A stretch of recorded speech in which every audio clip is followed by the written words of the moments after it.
So this is just a quick video on my beta and on how to set up a beta tank.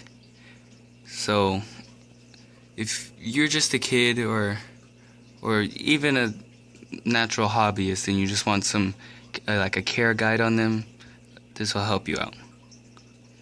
So first things first, you need a tank.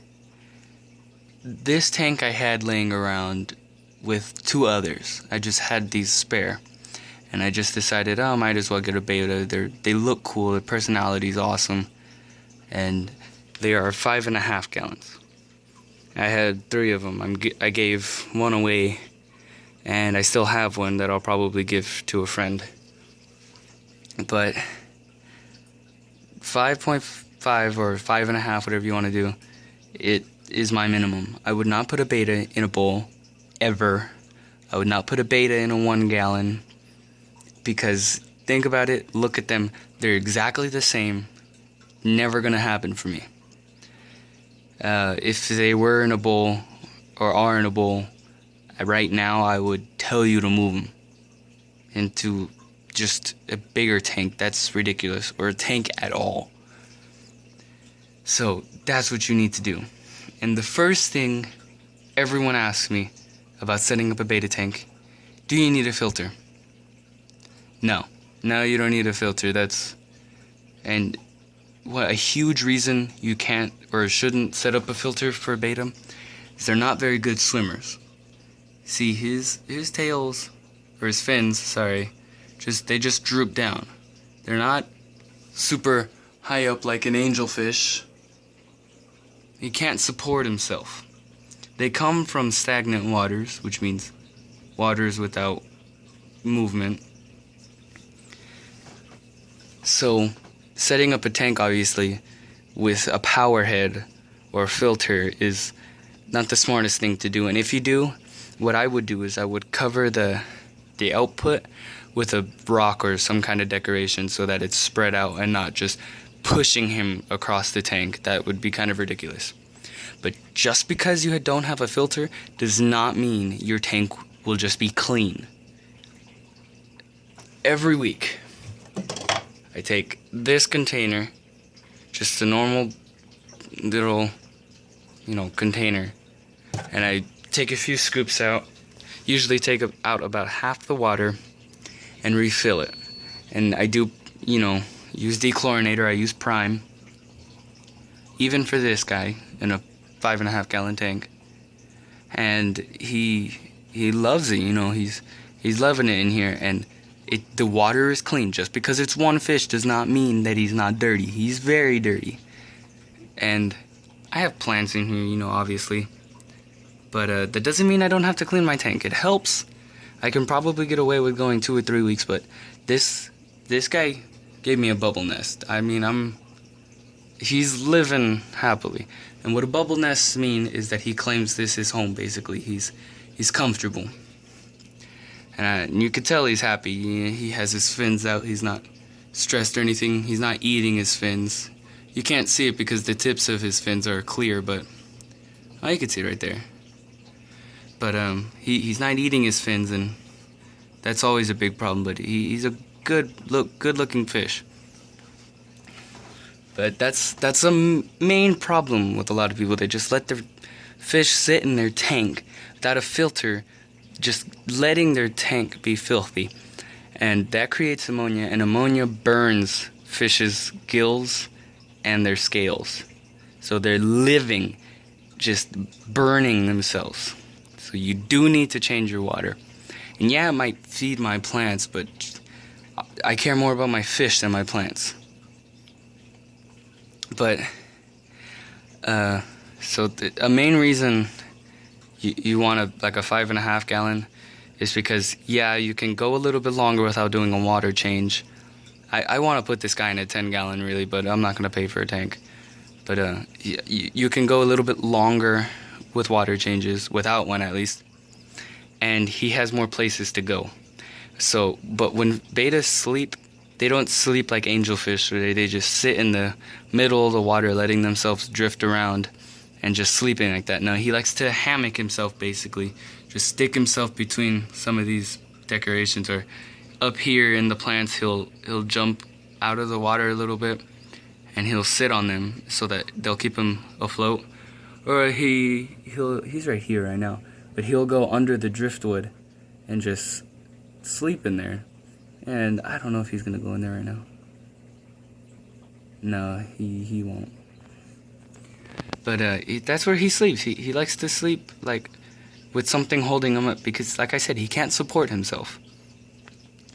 And that's a big thing. Another big thing is lighting. Bettas, if you have something like a metal halide or blasting LEDs, you are going to stress out your fish. Like, I have a very low light in here. It looks bright, but it's not. And I have floating plants for him to go under if it's a little much, and he can go under here. Lights just hurt them. They just don't like it. And so I have enough light to feed the plants, just give them light, and not enough for him to completely run away from it. And he, like I said, he gave me a bubble nest. I'm not complaining. But that's also a big thing. People are like, oh, I want a planted betta tank. I'm gonna get the best LEDs that are the brightest. I would not do that. These are very low light. That's Java fern. I have a piece of Anubias somewhere in here, and I have Elodia, or Elodia. I don't care how you pronounce it. And he loves it. I mean, I don't have anything around here, but I have these decorations, and he loves that Java fern actually. But when I set up a betta tank, like these plants I got for free. You just go to any pet store. I asked for trimmings, and they gave me a whole bag full. And I fed some to my turtles, and I put some in my pond, and I gave the rest to him. And he loves them. He rubs himself on them. He sleeps on them. Every now and then he'll eat them. And when I'm out of town and can't feed him, he eats them. That's good. That's good. He's feeding himself. But if you take care of your tank, he'll take care of himself, really. And he's really loving it in here.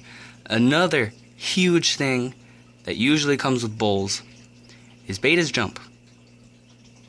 Damn, do they jump. If you have them in a bowl, they will leap the hell out and dry up and die. I have the water level low. I just prefer it low. He likes to jump up and, like I said, sit on the plants. And I realized that when it was a little higher, so I just let it drop a little lower. And I have a hood on, and it slips up so I can feed him, and even if I leave it up, he would not be able to jump out.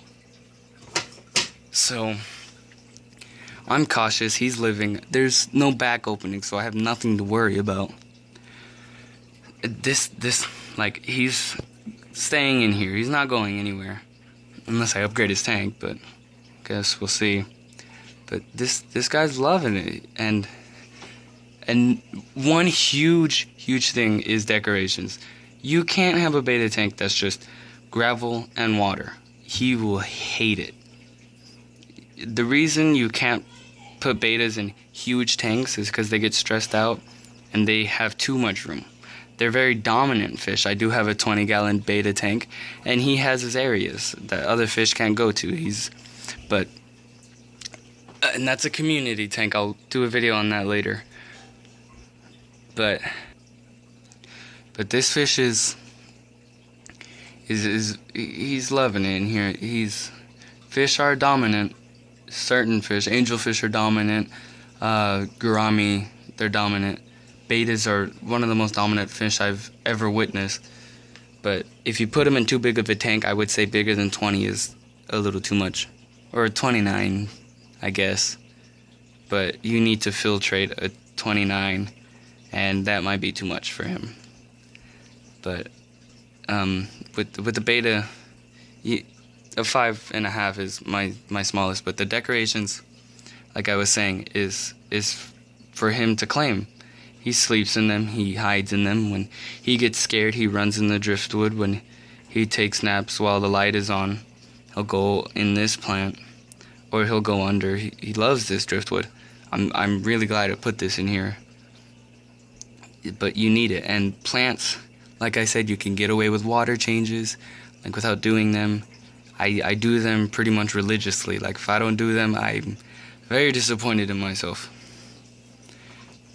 But that's the main deal with betta fish when you're trying to get them. If you're a kid and your mom said you can get a betta, and you want to find out like what you can get and stuff, and you're trying to figure out like what tank size, don't go getting a 1 gallon because it's $10. Just get a 5.5, not even a 2.5, 5.5. Get yourself a bucket and a container, and you can find those anywhere. These I had. You get yourself dechlorinator. I have the Prime, which is a little bit more expensive but worth it. And get a fish food and then let your tank sit. I let mine sit for a day because there's no filtration, no bacteria can grow, but I had plants in here before I put the fish in. And I would recommend just buying this plant. This plant can live with just light. You don't have to feed it or anything. And I have it in my goldfish pond, so that thing is blasting off. Java fern, you do need a fish, but it's a very low light plant. And don't have too much light. If you have it in front of a window, get it out of the window. For God's sake, put it in the shade. You will still get sunlight, but it won't give you crashing algae. Or crushing algae, I don't care. But that's pretty much betta care. And if he gives you a bubble nest, you're doing great. But you wouldn't put a dog in a cage where he could barely turn around and let him live in that until he died. Why would you treat a fish any differently? They're both pets. Well, I consider my fish pets. But like, this guy is awesome. He looks great. I wouldn't do anything to him that he didn't like. So, and in return, he looks beautiful. So that's your care guide. If you have any questions, just message me and I'll reply you as fast as I can. I'll see you guys in the next video.